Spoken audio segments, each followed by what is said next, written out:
Mike Castle, Archive Stereo, and it is time now for the long overdue review of the speakers I've been living with for the last 2 months at least, the Sonus Faber Lumina 2 Amators, $1,500 a pair. The brief word on this is I absolutely love them. I can tell you all the reasons why that I love them, that I'm very happy with them. But please, I would like to ask you if you could please like, subscribe, comment during this video. But if you can please subscribe to the channel and like and comment, I really appreciate that because, you know, this channel is a labor of love at this point, and I'm really just, you know, trying to grow this to bring you reviews of this sort of stuff, and reviews like that I just had posted a few days before this one, which was a look at the Dan D'Agostino pendulum, which is their entry-level line, and so you might want to check out that review. But anyway, on to the Lumina 2 Amators, which I've been promising. This is our main sound room, and this is usually on the set of the main sound room. They are absolutely beautiful speakers. I think they have a very upgraded look. As you can tell, you get these black grills, which are magnetic, come off very easily. More importantly, they stay on really well. But look at this, just this beautiful baffle here, which is the main thing that aesthetically that you get that color from, in addition to the trim rings around the woofer and tweeter. But it just, if you can see this and touch this, it's just beautifully finished. And this is the red version. Kind of puts me in mind of the red that I've seen on the Supremas or on the Homage series Stradivari, you know, but you just don't get as much of it here. And at the end of the video, I'll show you what I did to kind of be able to appreciate this and yet have a grill on at the same time. And it's something you can't get anywhere else. You can't get it from me either. It's a one-off thing that I made. But anyway, the rest of it is covered here in a leatherette, just like the Lumina 2. So the Lumina 2 has a nice looking baffle as well. These are available in 3 different colors as well. And then on the top, we'll put a little insert in editing here, a little label, metal tag actually, that says Amator on it to also set it apart. Now, the specs on this, which you can read for yourself, but I want to talk about here. It is not the lowest, you know, this is a bookshelf speaker with a 4-inch, what they call a mid-woofer, because it's handling the mids, some of the mids anyway, and of course the bass. And you got a 29 millimeter tweeter up here as well. The technical specs on it are 55 hertz to 24,000. And 55 isn't all that low, but I really believe that it goes lower than that. I think their specs are a little not as revealing as to what it can do, because I feel no lack in the bass. I've had this in a system with a subwoofer, and I've taken the subwoofer out for a couple of reasons. By the way, the one that I used is not the lowest, but it does go down to 37 hertz, which is 18 hertz lower than the stated 55 on this. It was the Rel T0, and you can see my review on that, which I did recently as well. I'll put links to these in there, and we'll have little things showing up on the screen when I mention them to have you go to those videos as well. But again, back to the Luminas. So I think they go lower than 55, but let's go with what they've stated, and I'll explain why I feel that way. The main difference, aside from the aesthetic difference between these and the Lumina 2s, these are the Lumina 2s, the Lumina 2 Amators, the Lumina 2s, they price out at $1,200 a pair. As I said, these are $15 a pair, is the crossover, okay? And it's not just the crossover point, but if I'm going to read something from their website. I've got my notes here. I'm going to read something from their website so that you can have a better idea of it. But first I want to talk about that crossover point. On the Lumina 2, it's 1800 hertz. On this, it's 2600 hertz. So that's 800 hertz higher, meaning that the midwoofer, the 4-inch midwoofer, is doing a little bit more work in the lower mid-range, but that frees up the tweeter to do a little less work, and I think it was a great idea because I really do feel between listening to the Lumina 2s and the Lumina 2 Amators, I really do feel that the highs in this are much more clear, much more easy to listen to, non-fatiguing than I found with, albeit a brief period of time, with just the Lumina 2s. And maybe that was something specific to the demo that I was listening to. So I don't want to diss the Lumina 2s, but for $300 more, I think you get a much more beautiful package. Plus, and this was something that I learned on the website, the crossover technology in here is actually inherited from the Homage collection,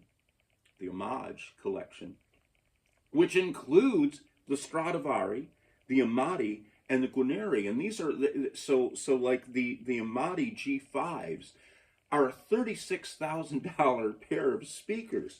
And you're getting technology from that in terms of the crossover, according to the Sonus Faber website. Let me quote here as well. In addition to that, quote, the IFF circuitry, I think that's some sort of filtering, the IFF circuitry and phase coherent philosophy ensure perfect rendering of the virtual soundstage in 3 dimensions. The new filters also offer greater resolution and more rigorous and coherent reproduction.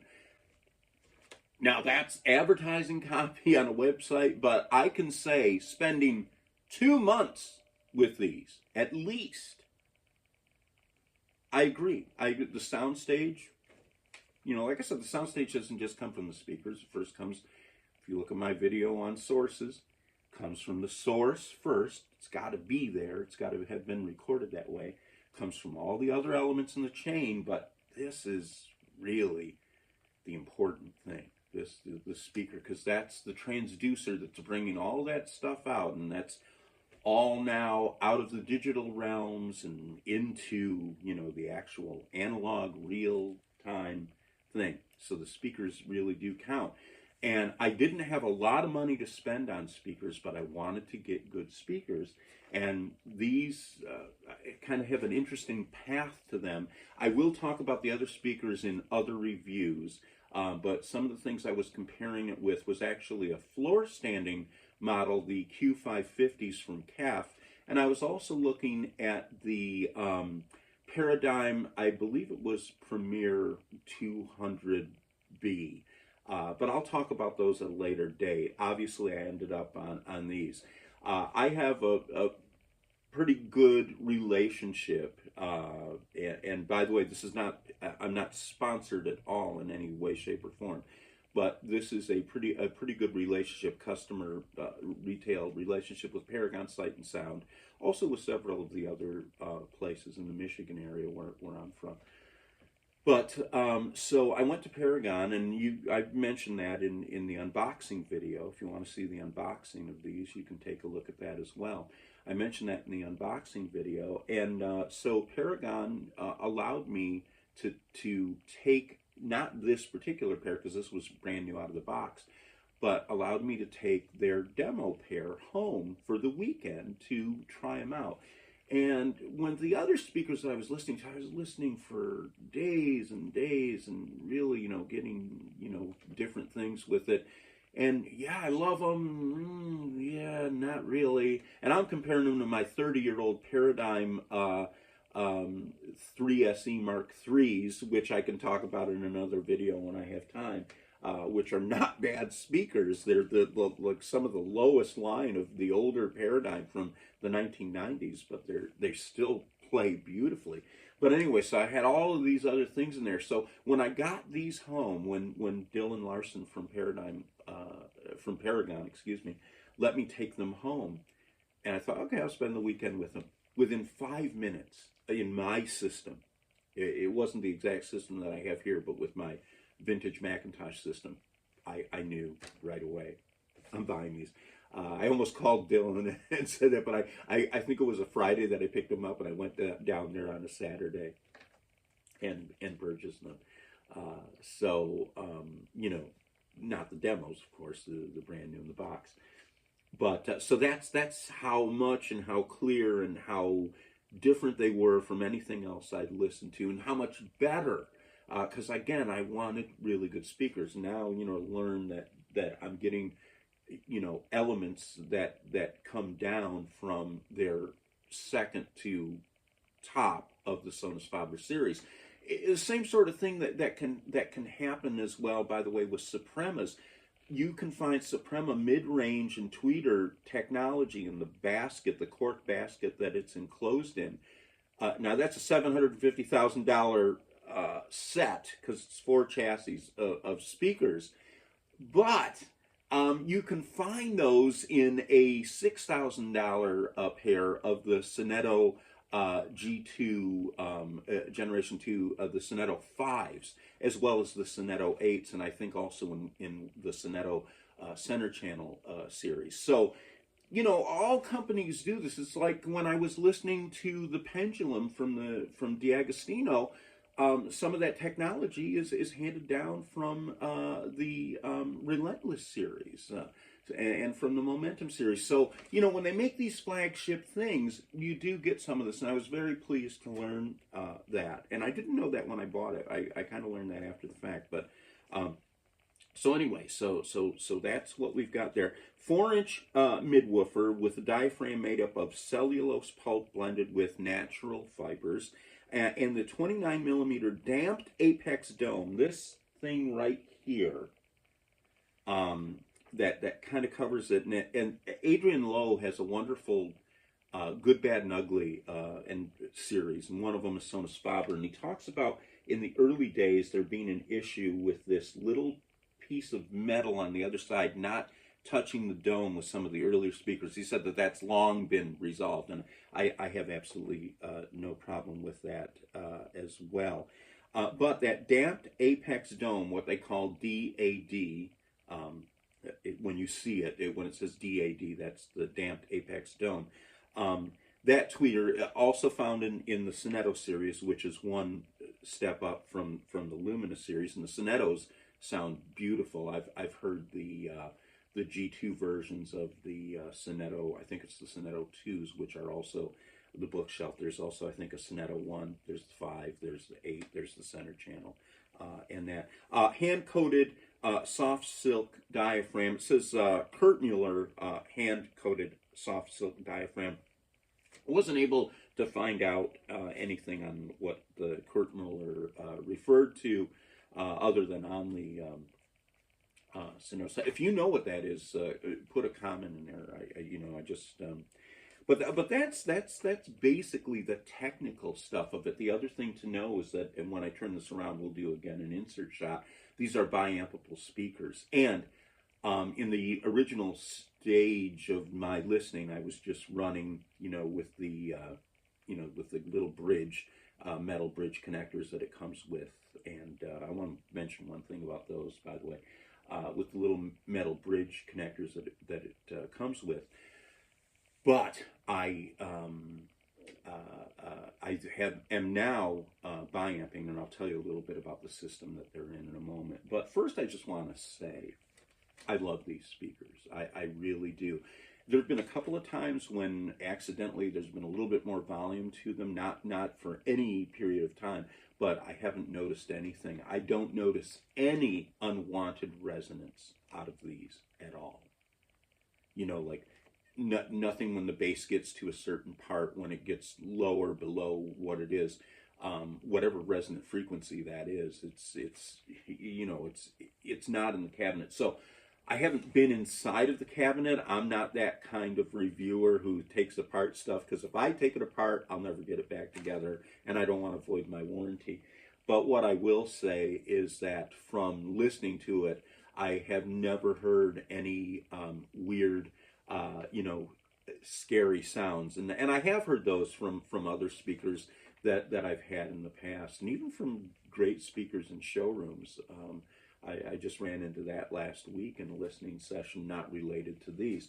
So that's a really good thing. Very good cabinet construction. The one thing, remember I said with those little bridge things, you've got to make sure that the 5-way binding posts, when you are using those bridges, and even when you're not, make sure that those are tightened down.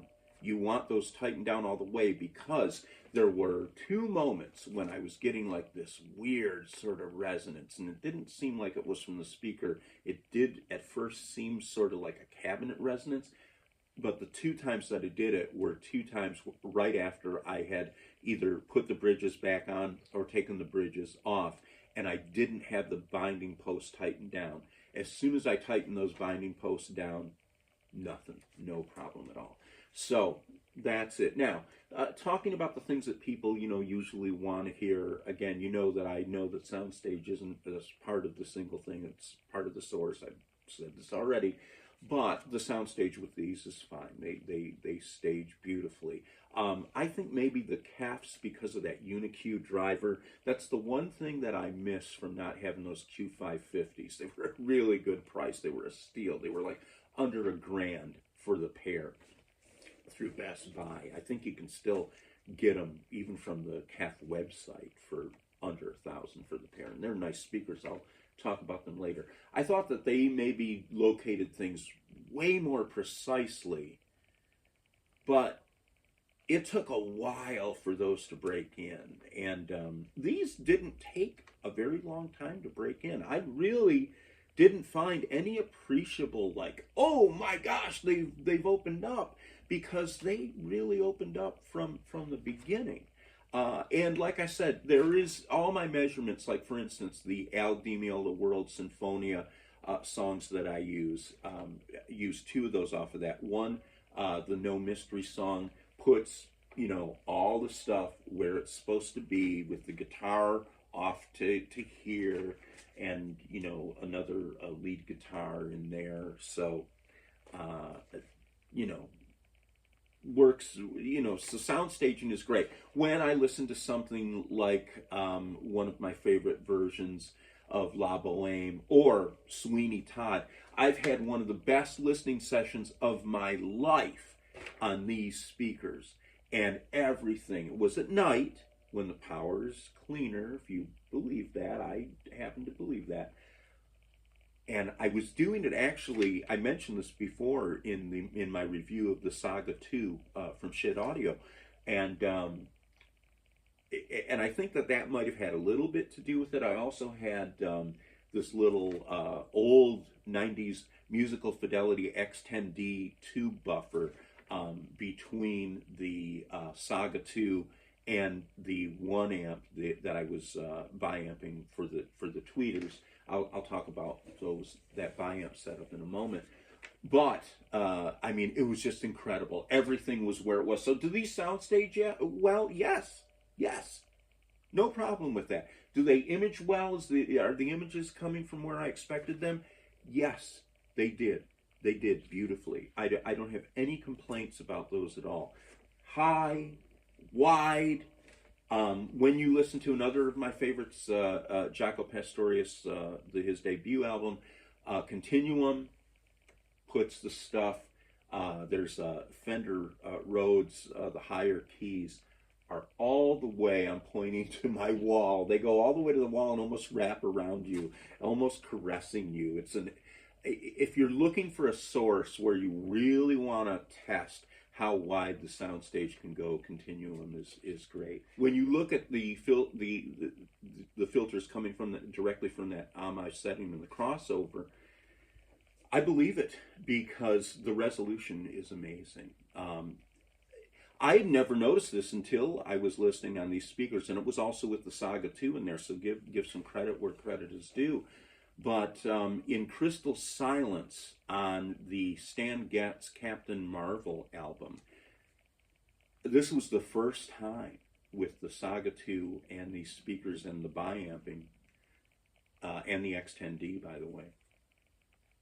Maybe the X10D wasn't in it. But this was the first time that I heard Stan Getz breathe in before he was blowing on the saxophone. Now we know it's there because it's there in the source, but this is the first time I heard it, again, on these speakers. So I'm getting all kinds of resolution detail. You know, if you've watched any of my videos in the past, I love Diana Krall's Only Trust Your Heart CD. And in that, all of the voice sounds, the mouth sounds, everything in her closed mic vocals on the songs Only Trust Your Heart, and also on even more revealing song, The Folks Who Live on the Hill. Again, beautiful resolution, beautiful detail. These speakers are not hampering it. I believe they're enhancing it, quite frankly. So resolution, yes. I went back to the Al Di Meola World Sinfonia CD from the 90s, again with the song Falling Grace, in which you hear the bellows on the bandoneon, and I hope I'm saying that right. I keep saying that too. My videos have a theme that run through, because I use a lot of the same sources and things like that, and I mispronounce a lot of the same words. But you know, you hear it all, the key clicks and everything. And again, experienced on this. I am not kidding. It took me 5 minutes to realize that I wanted these when I was listening to the well-worn demos that I brought home. Not kidding, that I went down the next day and purchased these. So, you know, I don't know much more what to say. The highs are not the least bit brittle. They're very smooth, but they're there. They're not muffled. I don't feel anything is veiled with these speakers. Now, maybe if I was putting these next to a $36,000 pair of Amati G5s, maybe, oh, yeah, okay, I see that. But there's nothing in it that's bothering me. Now, with the bass, I gotta say, I had the Rel T0, and the only reason that I got rid of it was not because I didn't like it, not because I don't think it added something to the music, but I am not a wealthy person, and for me to invest in a piece of gear and hold on to that gear, it's got to be fulfilling a really important purpose. And for a reason that I hadn't mentioned before, just because I made some changes in the equipment, I wanted to, it's when I went to bi-amping. So I took the Rel T0 out of the system, and I just really never put it back. And with these speakers, I didn't miss it. Because yes, the bass isn't, actually sometimes you can feel it. More often than you would think, you can feel it. When I play, you know, like Parliament, you know, Mothership album, you know, I mean, I can actually feel the bass. When I play Stanley Clarke's 1-2 to the bass, I can even feel the bass. But what I'm more interested in, because I'm more of a jazz listener and because I'm more of an orchestral listener, you know, I like to hear articulate bass. I like to hear the bass as it's supposed to be. And this set of speakers does that. The bass is fast, the bass is articulate, the bass is there, and you know everything that's going on with it. I think in the last video that I did, I mentioned Brian Bromberg's Wood, and again, I've forgotten the name of the first cut on that. We'll edit it and put it under here. Corn Feathers or something like that. The Legend of Harrington Corn Feathers, or Harrison Corn Feathers, or something like that. You'll see that how wrong or how off I am with the title on that. But that has really articulate upright bass. And no, it didn't sound as good as it did on the Pendulum with the Amati G5 $36,000 speakers. No, it didn't. But these do a really good job. You hear the resolution of the material. It's very articulate.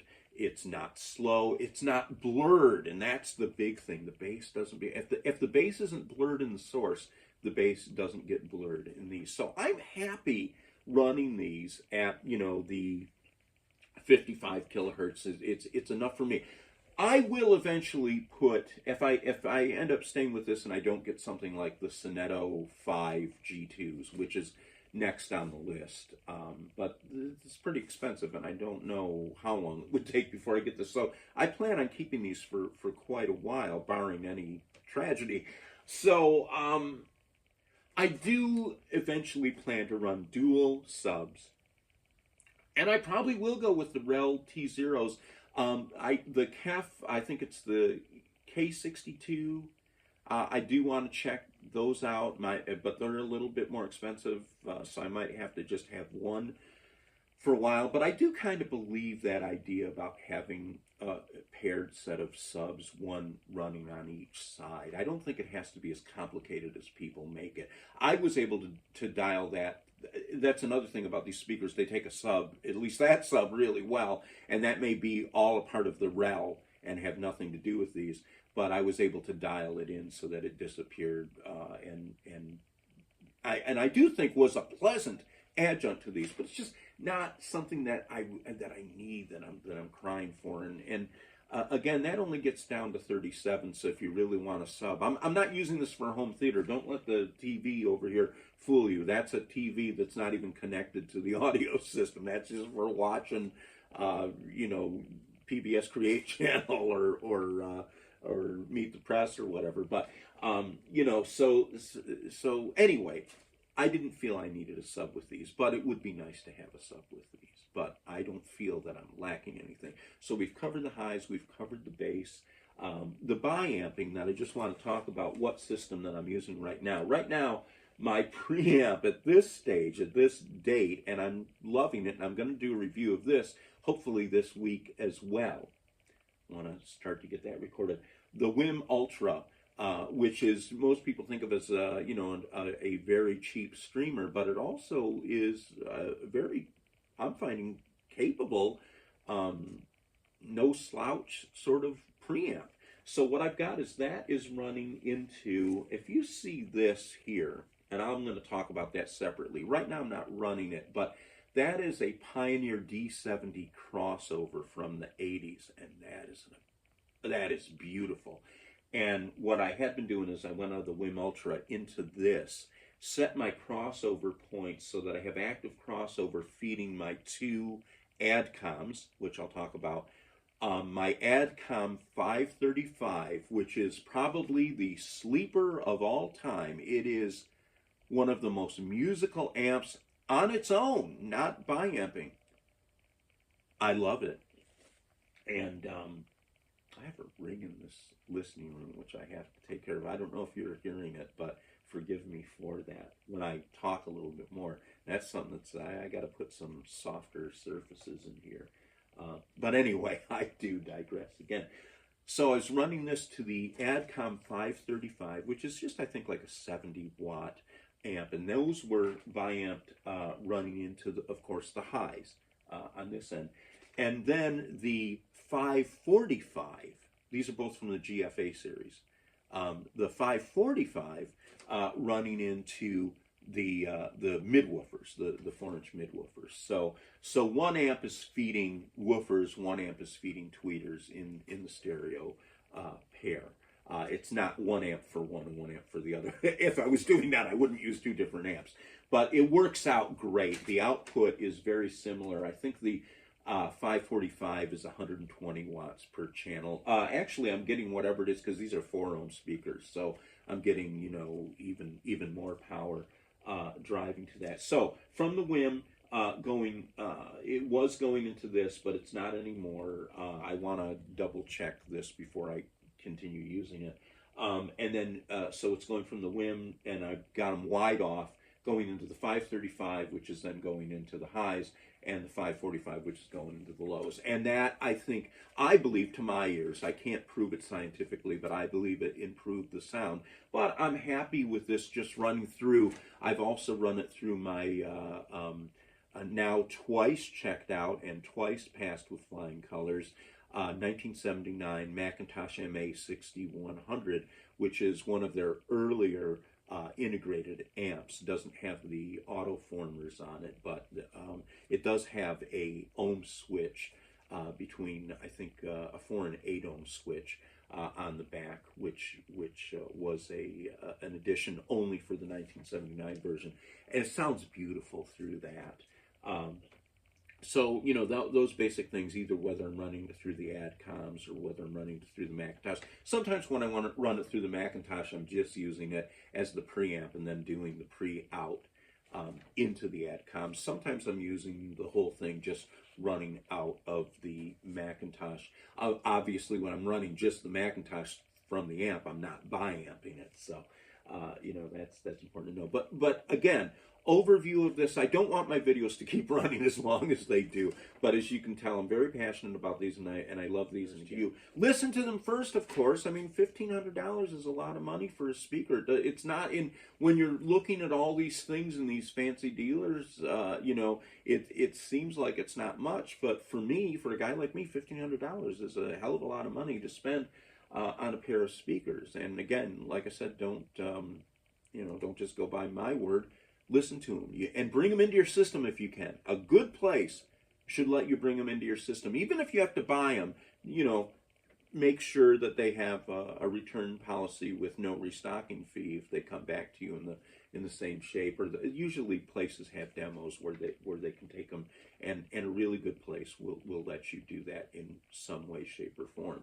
So you really want to get these in your system to see if they're good for you. Were they good for me? They've been great for me. I don't see. I was looking and looking and looking, and this ended my search.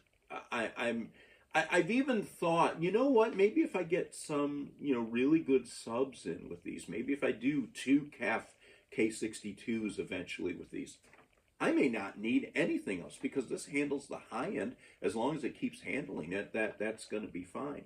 So, why make this any longer than I need to? I don't know what I can say other than, as the owner of these Lumina 2 Amators from Sonus Faber, I'm very, very happy with them. I like to keep them. I have a tendency to keep speakers. I kept my Paradigms. I've had them for more than 30 years now, and they're still going strong, and every now and then I'll use them in a different system. I mean, if these go another 30 years, if I go another 30 years, it'd be great, even if I have to go through different speakers. But I could see the quality of these seem very good. It's a good company. Having bought from Paragon, I know that they'll stand behind it too and be able to, they service what they sell. All good dealers are going to service what they sell, so you can do that. But these are wonderful speakers. No regrets. No regrets. Usually when I spend some money at that level, I do have buyer's remorse the next day. Not with these. Not at all. Not at all. Because I use these every day. I've said this in all of my videos. I listen at least an hour a day, often more, especially at night. And, so this is an investment for me. This is something that's going to be around and that I want to use. So that's it on the Sonus Faber Lumina 2 Amators. One thing I forgot to do, and I don't know whether I'm going to brag or make a fool out of myself, but as you know, these come with these nice magnetic grills, and they work really well. And I've had speakers that I've auditioned where I had to take the grills off because I was getting a little resonance. Never with these. So that's what I got. But I love the look of the upper level string grills that come on Sonus Faber speakers. So what I did was I fashioned, and you can't buy, I'm never going to make these again because it was a pain to make. I don't know if you can see it, but it's the like the string grill. I'm not using their official thing. I think it's spaced a little further, but that was just the nature of having to build this, and I kind of threaded it myself. I still need to trim this, and I still need to trim this piece off here. But this way, I accomplished 2 things with it. One, I was able to get that string grill look, and this is just plastic, and I know that people may think it's cheap, but it looks good to me. But plus, oh, that one's getting loose. I'm going to have to fix that. It accomplishes that string look, but also you can see the beautiful red so much. I don't know if you can in this. video, but in real life you can see the red of the baffle and the drivers much better. So I built these basically on the back of an existing grill with the cloth removed, and then I glued these two channel pieces on, which I bought at a hobby store. And then Joann Fabrics, I found some string that looked like that. So, you know, a little art project. Took me longer than I should have spent on it, but I'm happy with it. And if you want me to make a pair for you, I can't. I don't. I'm not soliciting anything. This is a one-off thing. This is what it is. Okay. Thank you.